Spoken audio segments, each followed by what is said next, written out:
Hello friends, welcome to I exam B. I am Sushil Ragade, ex manager Reserve Bank of India. और काफ़ी दिनों से ये जो सैलरी का रिवीजन है वो पेंडिंग था। जो रेगुलेटरी बॉडीज़ है, ऑल इंडिया फाइनेंशियल इंस्टीट्यूशन है, यानी कि जहाँ पर जो पोस्ट होता है उसका नाम grade A, grade B, grade C ऐसा होता है, उसका जो सैलरी रिवीजन था वो पेंडिंग था।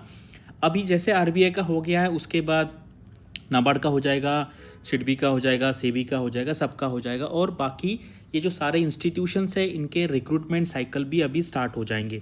तो आपको पता है कि भाई आरबीआई का भी नोटिफिकेशन तो आएगा ही आएगा।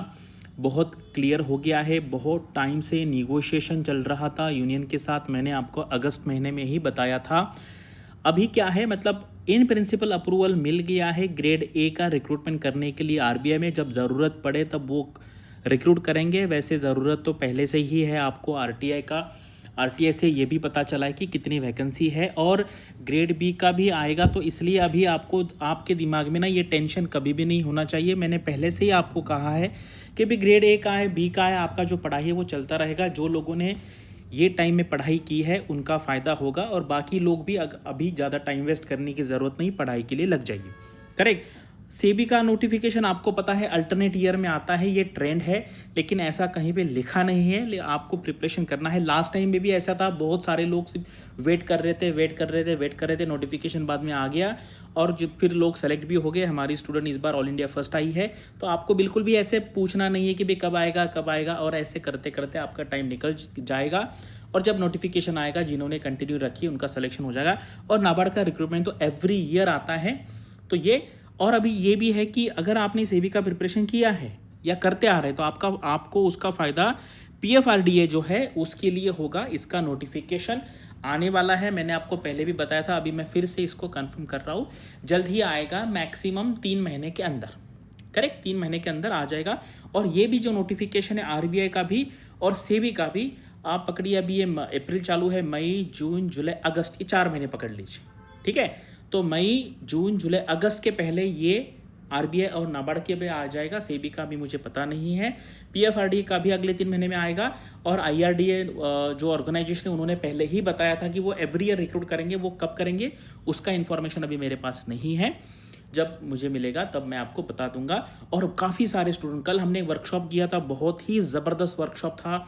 काफ़ी सारे बच्चों ने वहाँ पे अटेंड किया था, 100 से ज़्यादा थे। काफ़ी मज़ा आया मुझे भी, कैंडिडेट्स को भी। तो ये तीनों एग्जाम का प्रिपरेशन करने वाले काफ़ी सारे लोग हैं। तो आप ये पीएफआरडी भी उसमें इंक्लूड कर सकते हैं। तो इसका प्रिपरेशन कैसा है, क्या है, वो सारा हम इस वीडियो में देखेंगे। चलो वीडियो यहाँ पे स्टार्ट करते हैं।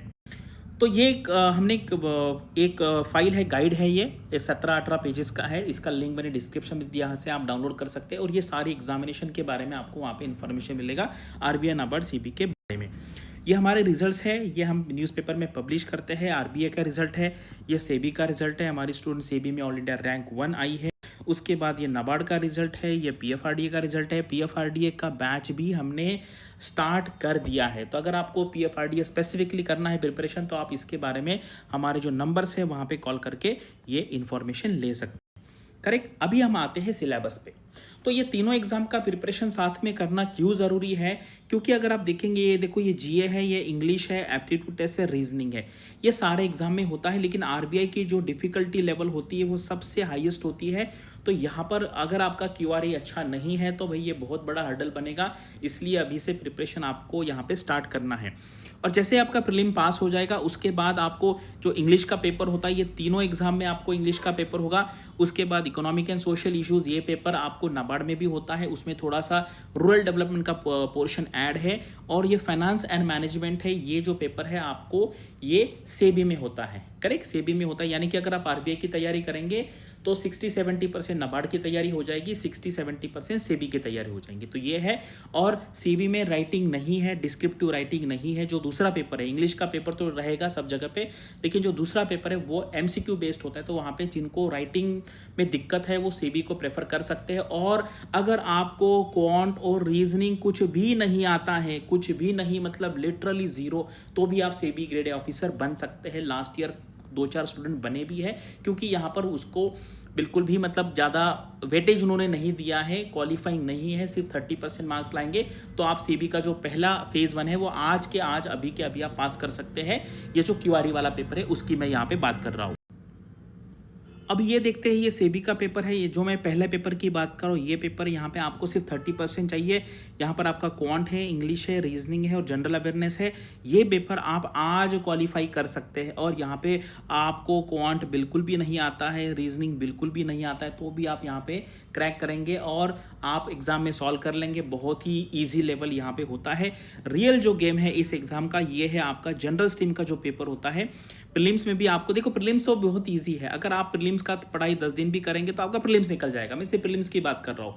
और यहाँ पे प्रीलिम्स में बहुत लोगों को पास करते, 6,000 से लेके 14,000 तक लोगों को इन्होंने प्रीवियसली पास किया है। लेकिन मैं यहाँ पे फिर से बोलता हूँ, इस पेपर में आपको 70+ मार्क्स होने चाहिए। आपको अगर खुद को समझाना है कि भाई आप फेज 2 करके आपका फाइनल सिलेक्शन हो जाएगा, अदरवाइज 40 मार्क मिलने पे भी आप पास हो जाएंगे, लेकिन ऐसे पास करने का कोई मतलब नहीं। तो इसलिए आपको ये जो सारे सेक्शन है इसकी पढ़ाई स्टार्टिंग से ही करनी है। आरबीआई में क्या होता है, फेज 1 एंड फेज 2 डिफरेंट होता है क्योंकि उसका कोई कनेक्शन नहीं है। लेकिन सेबी में जो आप फेज 1 में पढ़ेंगे वही आपको फेज 2 में पढ़ना है, वही सेम का सेम। लेकिन इसमें जो सब्जेक्ट्स होते हैं, कॉमर्स है, अकाउंटेंसी है, ये सब्जेक्ट आपको नए पढ़ने पड़ेंगे। कॉस्टिंग भी है, कंपनीज एक्ट भी है, इकोनॉमिक्स भी है। ये स्टैटिक पोर्शन है, इसमें अंडरस्टैंडिंग बहुत हाई लेवल का चाहिए। ये जो सब्जेक्ट्स है उसका अंडरस्टैंडिंग तो बहुत प्रैक्टिस करनी पड़ती है। इसलिए आपको अभी से प्रिपरेशन के लिए लगना है भाई, भले नोटिफिकेशन इस साल आ जाए या अगले साल आ जाए। करेक्ट, अगर अभी भी आ जाएगा नोटिफिकेशन तो आपके लिए उसको नोटिफिकेशन कुछ काम का नहीं होगा, मोस्ट ऑफ द कैंडिडेट्स के लिए। ठीक है, तो ये प्रिपरेशन जो चालू रखेंगे भाई उनका ही लॉन्ग टर्म में फ़ायदा होता है। थोड़ा सा लॉन्ग टर्म का देखिए तो आपका सिलेक्शन होने के चांसेस बढ़ेंगे। तो ये है। और यहाँ पे ये जो सब्जेक्ट है, मैनेजमेंट है, फाइनेंस है, कुछ पोर्शन इकोनॉमिक्स का है, ये आप आरबीआई में जो पढ़ा है उसका फ़ायदा आपको यहाँ पे होगा।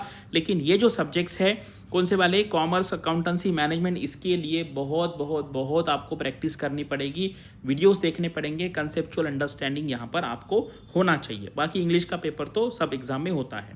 उसके बाद अभी आते हैं नाबार्ड में। नाबार्ड का जो फेज़ 1 है उसका जो रीजनिंग है, इंग्लिश है, कंप्यूटर है, क्वांटिटेटिव एप्टीट्यूड है, डिसीजन मेकिंग है, ये सब्जेक्ट्स इतने मुश्किल नहीं है। लेकिन ये जो 3 सब्जेक्ट है इसके बेसिस पे आपका सिलेक्शन होता है। यहाँ पे अच्छा अंडरस्टैंडिंग होना चाहिए। अगर आपने आरबीआई का प्रिपरेशन किया तो इसमें का 70 to 80% आपका ऑलरेडी हो जाएगा।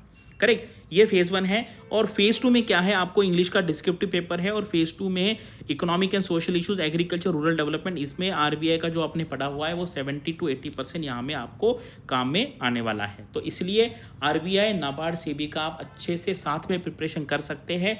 और अगर सेबी का नोटिफिकेशन इस साल नहीं आता है तो वो पढ़ाई आपको पीएफआरडी में भी काम में आएगी। अगर आपको सिर्फ पीएफआरडी को टारगेट करना है तो उसके लिए भी हमने अलग से कोर्स यहाँ पे लॉन्च किया है। अभी आते हैं, ये इमेज देखो, बहुत ज़बरदस्त इमेज मैंने बनाया है। 20 एग्जाम्स है। करेक्ट, मुझे बताओ 20 एग्जाम्स है, अगर आप 3 साल मैक्सिमम प्रिपरेशन करते हैं, 1 2 3 ईयर्स। करेक्ट, और मान लीजिए इसमें से 12-13 भी एग्जाम्स आते हैं एट अ टाइम, ऐसा नहीं कि सारे के सारे आ जाएंगे, बाकी बहुत सारे होते हैं। तो मान लीजिए इसमें से अगर आप 12 एग्जाम पकड़ते हैं तो 12 × 3 36 अगर आप एग्जाम देंगे तो भाई कौन सा ना कौन सा निकल ही जाएगा ना। मतलब ये एटलीस्ट आरआरबीपीओ है, आरबी असिस्टेंट है, लेकिन आपको अच्छे से प्रिपरेशन करना पड़ेगा। और एक बार आपकी ये 3 साल की पढ़ाई हो जाए उसके बाद भी आप कंटिन्यू कर सकते हैं प्रिपरेशन, लेकिन उस टाइम आपको कोई ना कोई जॉब लेना पड़ेगा, सिर्फ घर पर बैठकर नहीं करना है। अगर डेडिकेटेडली प्रिपरेशन करेंगे और अगर आरबीआई का प्रिपरेशन करेंगे आप पूरा जान लगा के 10-15 घंटे 1 साल के लिए, तो भाई इसमें से आपकी मल्टीपल एग्जाम्स निकलेगी। क्योंकि पिछले 15 साल से मैं यहाँ पे गाइड कर रहा हूँ और मैंने बहुत सारे लोग देखे, मैंने 4 या 5 लोग ऐसे देखे कि जिन्होंने तीनों के तीनों एग्जाम निकाले, आरबीआई, नाबार्ड से भी 4 या 5 लोग पिछले 15 साल में। 2 निकालने वाले तो कम से कम 30-40 होंगे और 1 निकालने वाले तो भी 1000 से ज़्यादा है। करेक्ट, तो इसलिए आप देखो ये 20 एग्जाम्स है। 20 यहाँ पे मैंने ये क्लर्क वाला, इसका क्लर्क, इसका क्लर्क, इसका क्लर्क नहीं लिया है। करेक्ट, बाकी के असिस्टेंट नहीं लिए। तो इसलिए अगर आप देखेंगे तो साल में आईबीपीएस 30 के आसपास एग्जाम कंडक्ट करता है। अगर आप सीरियसली प्रिपरेशन करेंगे 3 साल के लिए तो भाई 30 × 3 90 भी छोड़ दीजिए, 60 बार भी अगर आप एग्जाम देंगे तो कोई ना कोई निकल जाएगा। बहुत सारे लोग अच्छे से डेडिकेटेडली प्रिपरेशन कर रहे और कोई ना कोई जॉब उनको मिल रहा है। करेक्ट, और ये मैं इसलिए बोल रहा हूँ क्योंकि जब आप स्कूल में थे तब से मैं यहाँ पे स्टूडेंट्स को गाइड कर रहा हूँ। सबसे बड़ा एम तो हमारा आरबीआई ही होना चाहिए और उसका प्रिपरेशन लोग कर रहे हैं। और ये मैं इसलिए आपको बता रहा हूँ कि भाई पहले कोई ना कोई जॉब लेना ज़रूरी है, फिर उसके आप लैडर ऊपर ऊपर चलते जाओगे। और इसका भी ऊपर लैडर है, जैसे अगर आपको आरबीआई गेट भी पसंद नहीं आता है तो भाई आप बाकी यूपीएससी या स्टेट पीसीएस में भी प्रिपरेशन करने का ट्राई कर सकते हैं। लोग करते, एवरी ईयर आरबीआई से 4 या 5 लोग यूपीएससी में सेलेक्ट यहाँ पे होते हैं। अगर आपको इसके बारे में कोई जानकारी चाहिए तो आप कमेंट सेक्शन में पूछ सकते हैं। वहाँ पे हमने गाइड जो है वो दिया हुआ है, वो पढ़ लेना। अदरवाइज़ हमारा जो एग्ज़ाम भी का है जो वेबसाइट है वहाँ पे जाके विजिट कर लेना। वहाँ पे नंबर है, वहाँ पे आप कॉल करके एक्स्ट्रा इन्फॉर्मेशन ले सकते हैं। और अगर आपकी कोई जनरल क्वेरीज है तो कमेंट सेक्शन में बताओ। Thanks for watching this video and all the best for your studies and upcoming examinations.